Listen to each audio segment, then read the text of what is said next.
absolutely mind-blowing.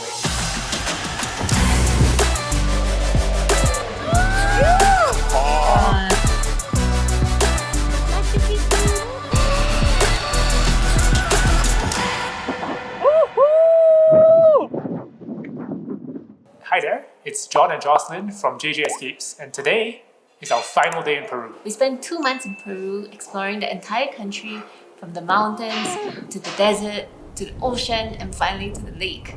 Make sure you guys stick around to the end of the video where we'll give you our top 5 tips on traveling in Peru.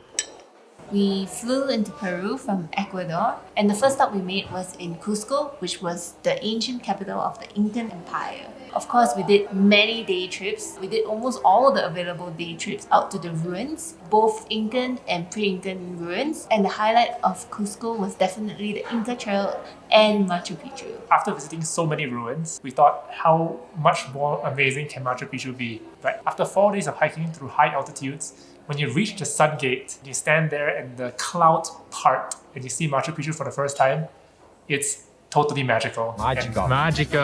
As cliche as it sounds, it's definitely a must-do when you're here in Peru. Cusco was also the first time that we had to deal with altitude. The city of Cusco sits at 3,300 meters, and on the Inca Trail, you actually hike up to Dead Woman's Pass, which is at 4,002. So this was our first real taste of high altitude, and it was definitely really hard for us, especially in the first few days in Cusco. Every step that you take, you can't catch your breath. When you bend down to tie your shoe, you just get out of breath instantly. Remember to take your altitude sickness pills Exactly. before you go into Cusco. Don't be a hero. You need oxygen shots.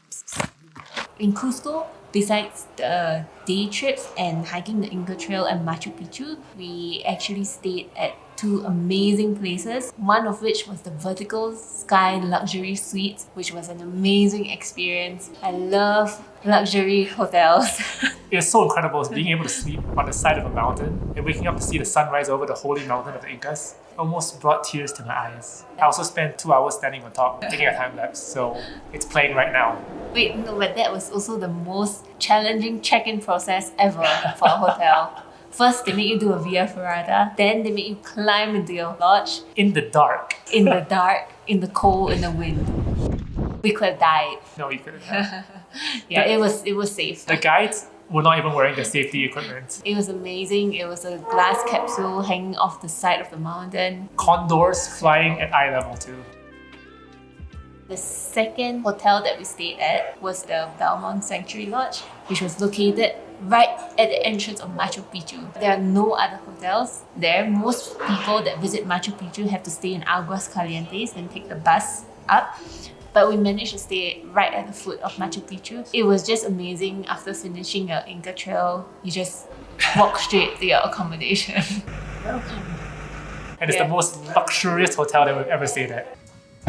And you get a view of Huayna Picchu from the lodge itself. No, not even from the lodge itself, but directly from your room. Well, directly from your balcony. Open your balcony and it's right there. Amazing. Totally incredible. Not just a hotel, but they also make it a cultural experience. Definitely shout out to the Belmont staff for making our stay totally amazing and unforgettable. So after Cusco, we headed up north to the city of Huaraz. And Huaraz is known as the hiking capital of all of Peru. And it totally lives up to its name. The city of Huaraz itself, not amazing. The hostel that we stayed at experienced every failure possible. No electricity, no water, no hot water, no flushing. So yeah, not amazing. But the areas surrounding Huaraz, totally breathtaking. The views, the hikes, but most importantly, the altitude, because it's super high. We did 2 of the more popular day trips. Firstly to Pastorori Glacier, which is one of the last remaining equatorial glaciers in the world, sitting at 5,000 plus meters above sea level. The second day trip that we did was to Laguna 69, one of the most popular day trips, but instead of doing it as a single day push, we decided to split it 2 and did it as a 2-day, staying at one of the most beautiful refugios we've ever stayed at. That 2-day option is a must-do if you have the time. It's incredible. Yeah. Check out our video on how to do that in the description below. But the main reason that we were in Huaraz was to do the Waiwash circuit, which is ranked as one of the best hikes in the entire world and has been on my dream bucket list for years. I don't know why. When I was scrolling Reddit, every time I save a beautiful location and I check where it is, it's in the Waiwash circuit. So we had to do it, and that's why we were in Huaraz. We decided to do the 10 days full circuit around. There's multiple options. You can do between 4 and 12 days, but we decided to do 10 days. Absolutely mind-blowing. Every single viewpoint, every single pass, every single campsite, every single lunch spot was totally breathtaking, totally amazing. We met a couple of people that said that this could even be better than Patagonia. We will find out for ourselves. Yeah. And I would 100% or 1000% recommend doing the whitewash circuit if you have the time here in Waras. Even for me, who's not a hiking fanatic like him, it was difficult but doable, especially if you go with a guide, and it was amazing, it was incredible, it was mind-blowing.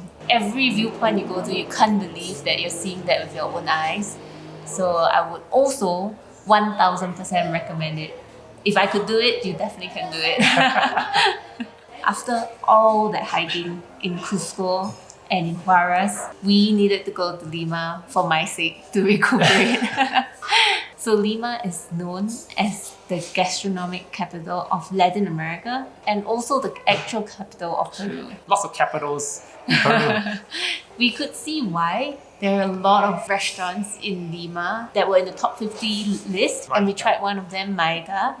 I wouldn't say it was totally delicious, but it was definitely a cultural experience. Yeah. Because they use a lot of the local and ancient techniques and ingredients to make different dishes. So it was really interesting. Not the most delicious, but again, a very interesting cultural experience. Apart from the fancy restaurants, we also had a lot of street food in Lima, and it was so delicious. Lima really does it bigger, better and cheaper than the other regions in Peru. Of course, we also had to indulge in my cafe addiction. We tried many cafes over there. Then we were all fueled up for our next stop.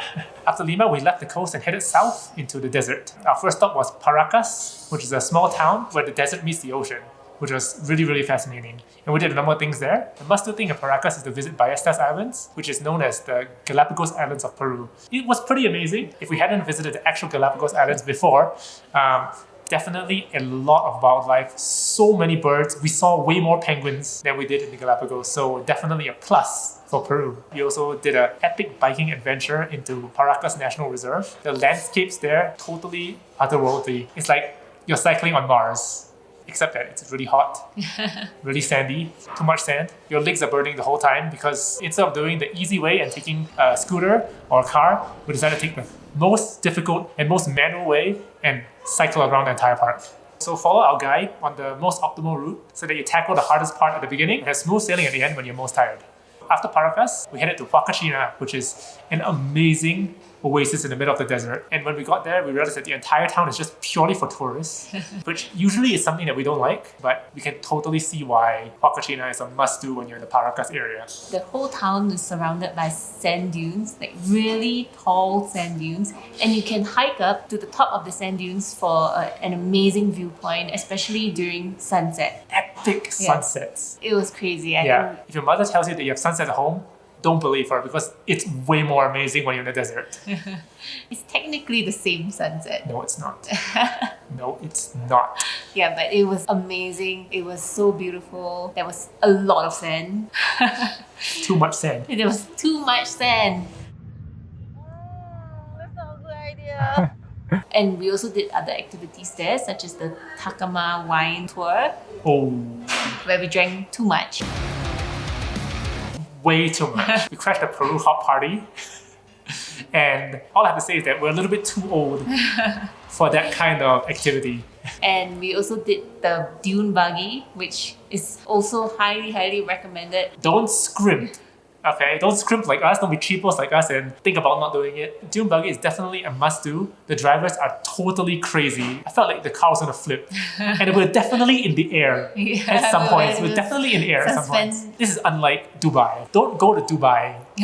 Okay, Dubai is expensive, touristy, and the biggest ripoff of all time. Come here is super cheap, and the dune buggy is way more exhilarating. Yeah.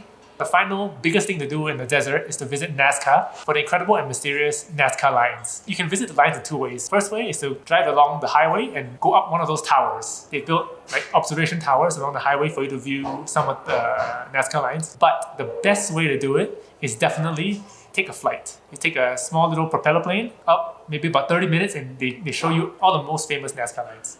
Another thing not to scrimp on. Yeah, you know, we're cheapos, but you know, when we spend money, it's worth it. So you have to do it too. Our final stop was in Puno, which is where we are now. And Puno is famous for Lake Titicaca, which is the highest navigable lake in the world at 3,800 meters. We were at sea level for quite a while, so when we came to Puno, we became a bit breathless, but it was okay, it was not too bad. We stayed at one of the lodges on the Uros floating islands, and it was an amazing experience. The whole building was literally floating on Totoro reeds. Totoro. The whole building was literally floating on the Totoro reeds. You could feel the islands moving a little bit when the boats passed by. I still cannot figure out how everything is floating on the reeds, and it doesn't sink. Before we came here, we had this impression that the community on Lake Titicaca was still living in a very traditional way. So we imagined like Taking a reed boat, paddling over the islands. paddling over to the islands. I was expecting to sleep on a reed bed, by the way. And we also expected not to have any electricity, not to have any of the modern day luxuries that we're used to. But when we went there, the ladies came to pick us up in their motorboats. They had like iPhones, they were using like voice messages, and the islands themselves have solar panels for electricity and hot water showers. Yes, the most important thing. Yeah, so it was quite an eye-opening experience because they are willing to develop the modern times, like they're not resistant to new technologies to make their lives better. And Puno, apart from the lake itself, the city is definitely worth spending some time here. Yeah, the city is very localized. It's a nice city, I think it's very quaint, and there are a few lookout points that you can go to. You can go to the local market, which we found, and they have delicious food. Yeah. It's so frito. So now it's time for our top 5 tips of traveling in Peru. Because Peru is so diverse in terms of climates and altitude, you must be prepared for all 4 seasons when you're here. Sun. For example, this morning when we woke up, it was below freezing, and right now, it's almost t-shirt and shorts weather. So remember to bring many, many layers, and don't forget your down jacket because it gets really cold in some places. Tip number 2 is on traveling in Peru. So one of the most popular and common ways to move around Peru is via this company called Peru Hop. Not sponsored. So Peru Hop actually offers packages. They offer packages where you can cover most of the main attractions in Peru in a very short amount of time, in a very convenient and easy way. But for us, we chose to do it independently via this bus company called Cruz del Sur, which is the most luxurious bus that we've taken so far compared to all the other countries. It's amazing. They're so organized. You can book your tickets online and in advance. You can pay by credit card, international credit card. They are very punctual most of the time. They have a great like baggage tagging system. You don't have to worry about losing your baggage. And they have very high safety standards. They have a GPS tracker on the bus. They have 2 drivers. Our experience has been really great, Fantastic. like really fantastic. Cruz del Sur, the seats are so comfortable, and you can even opt for the option of fully flat seats. Which we didn't yet. Tip number 3. Don't book your tours until you get to the town. Most of the time, what we've experienced is that there are hundreds of tour providers in any of the cities that you want to go to. For example, like Huaraz, Cusco, Paracas, Nazca, anything. There are hundreds of tour operators, and usually it's cheaper and better if you just go there and book in person, except for the Inca Trail. Make sure you book that at least 6 months in advance because it sells out incredibly fast. Besides Inca Trail, everything else we would suggest don't book in advance. Just go to the town and look around and find the best option for yourself. The tour company that gives you the best vibes.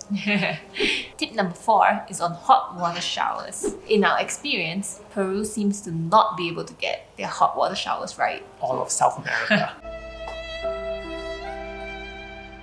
There's no hot water in the shower. There are always issues with it, but what we realized is that when you shower in the afternoon, you're more likely to have hot water than if you shower at night.